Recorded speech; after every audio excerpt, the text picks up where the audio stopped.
Okay. అయితే మీ అందరినీ నేను రిక్వెస్ట్ చేస్తున్నా, పేద విద్యార్థుల తరఫున నేను కౌన్సిల్లో ముఖ్యమంత్రి గారిని నిలదీస్తే ఆనాడు ఆయన మాట ఇచ్చారు ముఖ్యమంత్రిగా, ఏమని, పాత బకాయిలన్నీ తీర్చేస్తాం, కొత్త ఫీ రియంబర్స్మెంట్ ఏది పెండింగ్ ఉన్నా కూడా వెంటనే మేము నెల నెల చెల్లిస్తామని చెప్పి కౌన్సిల్ సాక్షిగా ఆయన చెప్పడం జరిగింది ముఖ్యమంత్రి గారు. కానీ యాజ్ యూజువల్ అన్ని మాటలు ఇచ్చి మర్చిపోయినట్టు ఇది కూడా ఆయన మర్చిపోయి పేద విద్యార్థులకైతే అన్యాయం చేస్తూ ఉన్నారు. అదేవిధంగా ఆ తర్వాత మరి మన భువనగిరి రేణుకా ఎల్లమ్మ దర్శించుకోవడం జరిగింది.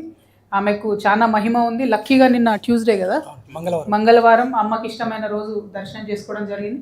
మరి అమ్మవారి దయ వల్ల ఈ ప్రాంతంలో ఉండేటటువంటి ప్రజాప్రతినిధులకు బుద్ధి రావాలని నేను కోరుకుంటున్నాను. ఎందుకోసం బుద్ధి రావాలని కోరుకుంటున్నా అంటే, RRR ఎల్లమ్మని చూసిన తర్వాత RRR రాయగిరి దగ్గర పోవడం జరిగింది. మేము రాయగిరి అనేటటువంటి ఊరు ఇప్పుడు భువనగిరి మున్సిపాలిటీలో ఒక భాగం అయిపోయింది. వాళ్ళ ఒక్క ఊరిలో 6-7 సార్లు భూమి పోయింది రకరకాల ప్రాజెక్టుకి. అయినా సరే మళ్ళొకసారి RRRలో వాళ్ళ భూమి తీసుకుంటా అని చెప్తున్నారు. ఇది చాలా అన్యాయం. ఆపోజిషన్లో ఉన్నప్పుడు కుంభం అనిల్ కుమార్ రెడ్డి గారు పోయి ఉర్రూతలు స్పీచ్లు ఇచ్చారు, నేను ఎట్టి పరిస్థితులలో దీన్ని ఆప్తా అన్నారు. ఇప్పుడేమో ఆయన సింపుల్గా చేతులు ఎత్తేసిండ్రు.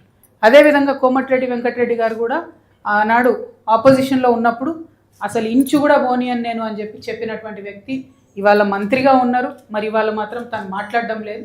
ఇది కరెక్ట్ కాదు, చాలా అన్యాయం. ఈ విషయాన్ని దయచేసి ప్రజలు కూడా గమనించాలని కోరుతున్నాను. అయితే ఒక యాజ్ అ పాలసీ మ్యాటర్ దయచేసి